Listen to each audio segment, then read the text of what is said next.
Subscribe करें bird spreading tips को और साथ में बेल आइकन को प्रेस करें ताकि आपको हमारी वीडियो मिले सबसे पहले। अस्सलाम वालेकुम नाज़रीन, आप देख रहे हैं फर्टाइल एग्स किस तरह से चेक करते हैं।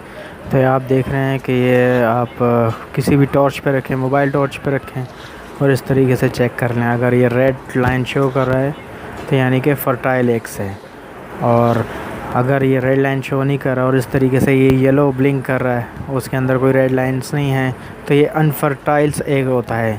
तो आप ये नोट कर लें, इस तरीके से फर्टाइल एग्स चेक किए जाते हैं। ऐसे एग्स किसी काम के नहीं होते, तो ऐसे एग्स को जो है निकाल देने चाहिए और इनकी जगह पे फर्टाइल एग्स को रहने देने चाहिए।